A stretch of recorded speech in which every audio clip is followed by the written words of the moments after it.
Salut les makers, j'espère que vous vous portez bien. Alors dans cette vidéo, j'avais envie de vous parler d'un slicer qu'on a pu découvrir grâce à un membre du Discord de la chaîne. Je vais donc vous en parler. On va faire ça tout de suite.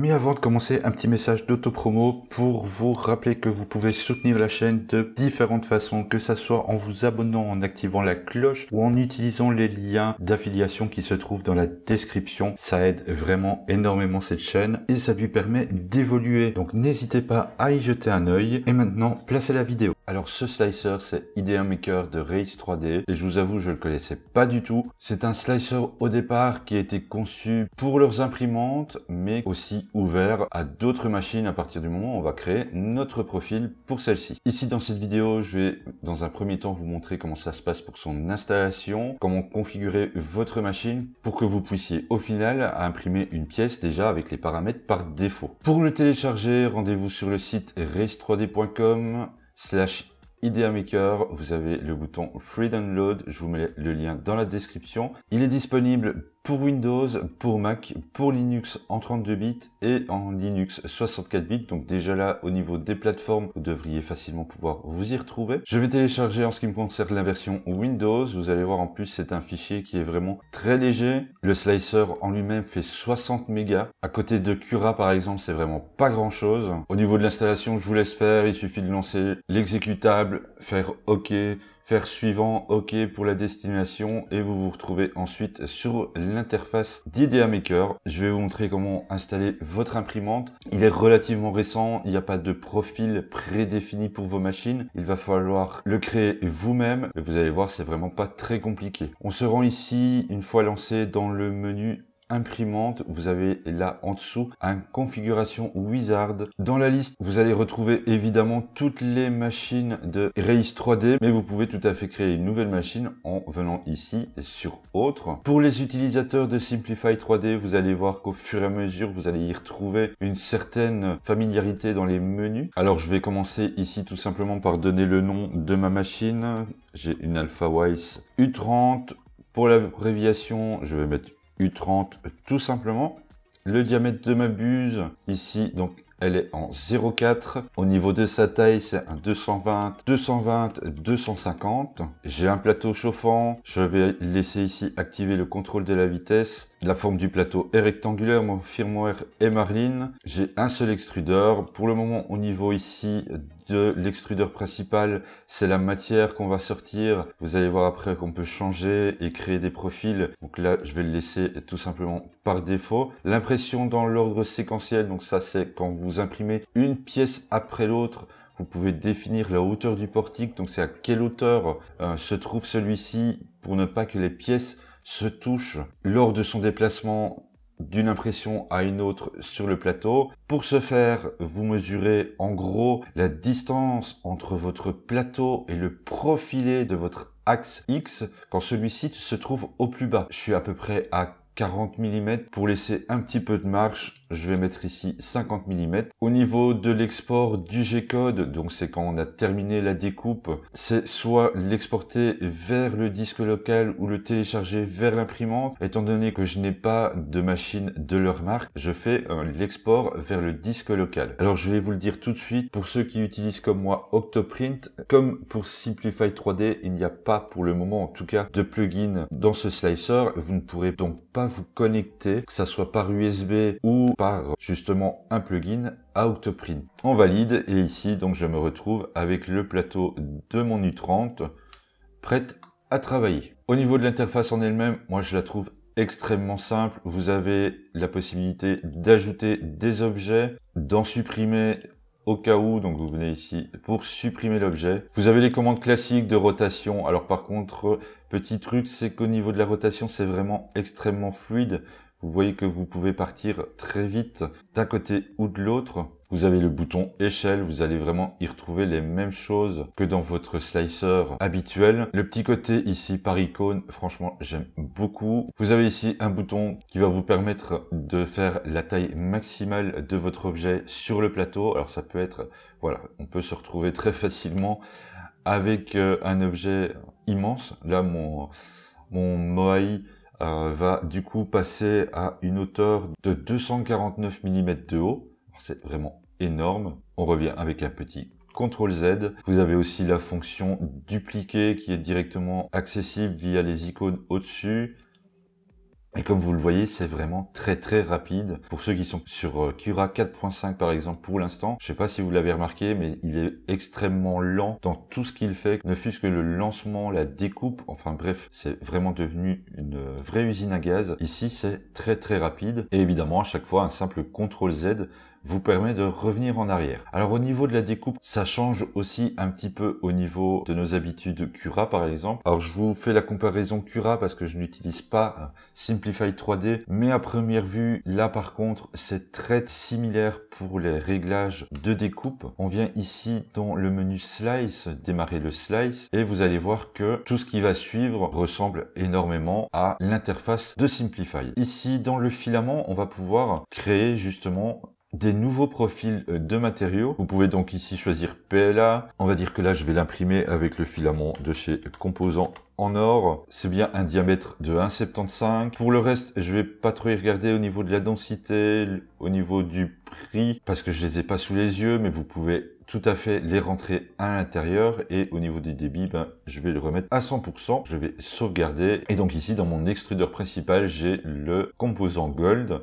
Alors dans la partie en dessous, profil principal, on va pouvoir créer vraiment nos profils d'impression comme on peut les retrouver par exemple dans Cura ou dans Simplify pour par exemple quand on imprime de l'ABS, quand on imprime en mode vase, quand on imprime du PETG, enfin bref, vous m'avez compris. On va venir ici sur créer un nouveau profil. La première chose que je vais faire, c'est de lui donner un nom. Donc ici, on va passer pour un mode vase. On fait OK. Une fois qu'on a passé cette étape-là, le mieux est de passer en mode avancé qui là va nous ouvrir absolument toutes les fonctions pour notre profil. Et là, franchement, je pense que ceux qui sont sur Simplify 3D vont vraiment reconnaître ce type d'interface. Donc ça fonctionne par onglet. Au niveau de la hauteur de couche, pour le vase, on va être un petit peu moins gourmand. On va le mettre en 0,16. Je vais venir ici sélectionner le mode vase tout simplement. Au niveau du type de point de départ, je vais changer ici au plus proche.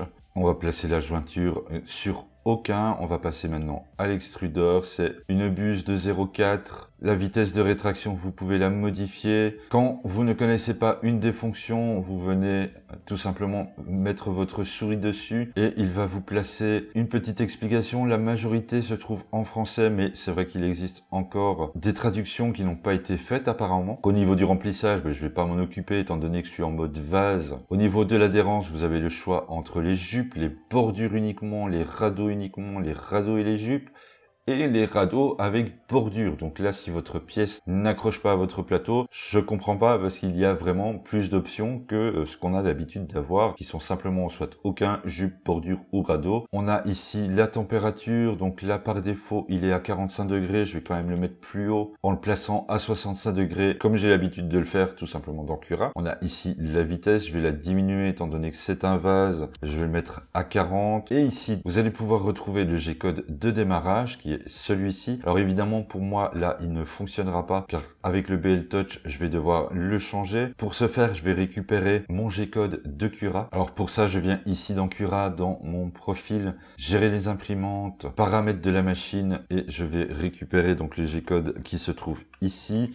Je viens le placer à la place de celui qui est mis par défaut. Je vais venir faire la même chose pour celui qui termine mon impression. Comme ça, en même temps, j'aurai ma pièce qui va revenir sur l'avant. On fait sauvegarder. Alors oui, je veux slicer donc avec celui-ci. OK. Et vous avez ici mon profil de vase qui est créé. Je fais slice. On active la détection des parois fines. Hop. Et c'est parti. Et vous voyez que là, j'ai même pas eu le temps de vous dire, pendant la découpe, abonnez-vous à la chaîne si vous voulez d'autres vidéos. Ça a été vraiment beaucoup trop vite. J'ai le temps d'impression de ma pièce qui sera donc d'à peu près 1 heure et 1 minute. Si vous avez envie de voir l'aperçu des couches, il suffit ici d'appuyer sur aperçu. Et comme vous le remarquez, c'est vraiment extrêmement rapide. Et vous allez pouvoir suivre ici donc ce qui va se passer pour mon mode vase comme ceci. et c'est terminé. Une fois que vous avez validé votre aperçu, vous pouvez venir ici cliquer sur exporter le fichier en local. Je vais venir le mettre sur mon bureau. Vous pouvez afficher le fichier ou faire tout simplement terminé. Et maintenant, je vais vous lancer ça à l'impression et je vous montre le résultat une fois celui-ci imprimé.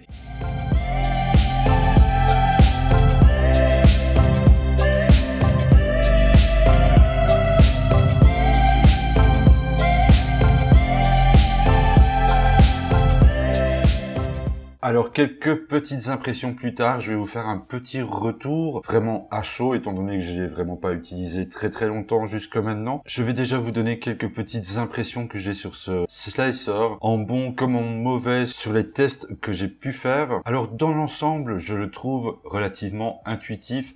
Le côté des icônes ici qui se trouve au-dessus est plutôt parlante. On va pouvoir s'y retrouver facilement au niveau du slice en lui-même. Quand on vient faire la découpe, on va pouvoir retrouver ici une interface un petit peu moins intuitive peut-être pour certains, en tout cas ceux qui utilisent Simplify 3D vont s'y retrouver totalement. À côté de ça, moi-même étant utilisateur de Cura, je vous le cache pas, c'est un petit peu plus complexe de comprendre exactement à quoi correspondent toutes les options qui sont disponibles, car effectivement il y en a vraiment beaucoup. Il y a aussi un mode simple avec simplement le remplissage, la coque, l'adhérence, les supports. Donc dans les deux cas, il y a moyen de s'en sortir très facilement. Pour commencer, un des autres gros avantages que je peux lui accorder, c'est évidemment sa rapidité.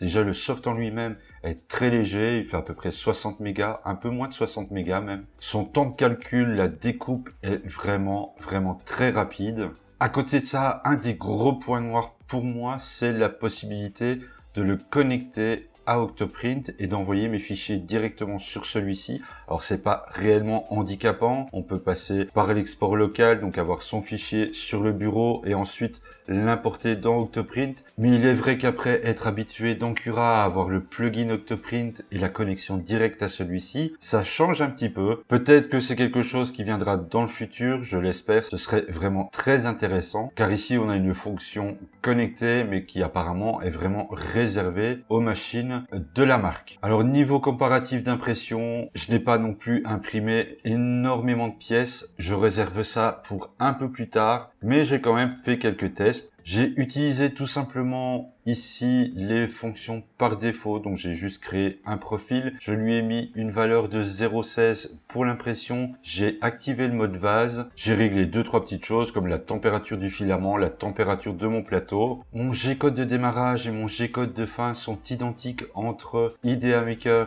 et Cura, et dans Cura, j'ai imprimer exactement la même pièce avec les mêmes valeurs pour la hauteur de couche, pour la température et pour le plateau. Alors la différence, c'est que j'avais déjà testé cette pièce en mode vase et je savais exactement où j'allais rencontrer certains problèmes, c'est-à-dire au niveau ici du nez, des épaules et bien entendu ici sur le crâne, étant donné que cette pièce n'est pas prévue à la base pour être imprimée en mode vase. Malgré ça, j'ai eu envie de l'imprimer pour un peu, voilà, le mettre à l'épreuve, on va dire. Et je vous mets ici la photo des deux objets. Vous avez IDEA Maker d'un côté, Cura de l'autre, et vous pouvez remarquer que sur Cura, eh bien, effectivement, avec les valeurs par défaut, j'ai à nouveau ce problème de trou qui est clairement le plus flagrant au niveau du dessus de la tête. Par contre, sur IDEA Maker, eh bien, je n'ai absolument aucun trou nulle part. Il est aussi beaucoup plus rapide à l'impression avec les options par défaut, au point où,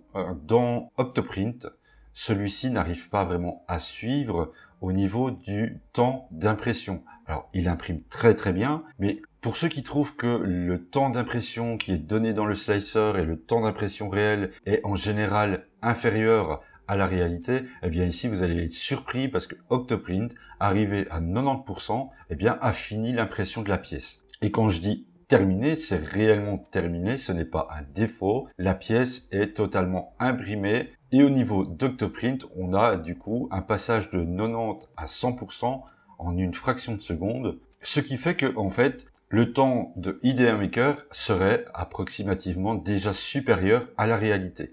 Alors j'ai testé d'autres pièces, mais uniquement sur Idea Maker pour voir si c'était un coup de chance ou si effectivement il était bien meilleur au niveau de la découpe. J'en ai encore refait 2 en mode vase et franchement, je sais pas ce que vous en pensez, mais la qualité est vraiment très très propre. Alors évidemment ici, je n'ai fait que des tests très rapides, je n'ai fait que survoler grossièrement l'interface de celui-ci. Il y a vraiment beaucoup d'options à exploiter. Mais pour le peu que j'ai pu le tester jusqu'à maintenant, il m'a vraiment donné envie d'aller un petit peu plus loin, de le fouiller un petit peu plus, mais surtout de m'y intéresser beaucoup plus pour voir vraiment tout ce qu'il était capable de faire. Car hormis de la découpe, il peut aussi vous aider à la réparation de fichiers, il peut faire des découpes d'objets. Alors juste comme ça pour vous montrer, vous donner un petit aperçu, on peut tout simplement déplacer ici un plan de travail, faire un découpage et tout de suite on a ici 2 objets bien distincts. Pour moi c'est un très bon mixte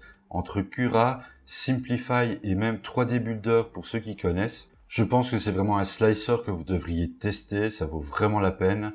Et évidemment le côté le plus intéressant de celui-ci avec toutes les options qu'il a, avec toutes les possibilités qu'il a l'air de proposer, il faut pas oublier une chose, c'est qu'il est gratuit, donc ça vaut vraiment la peine d'aller faire un tour, d'aller le tester.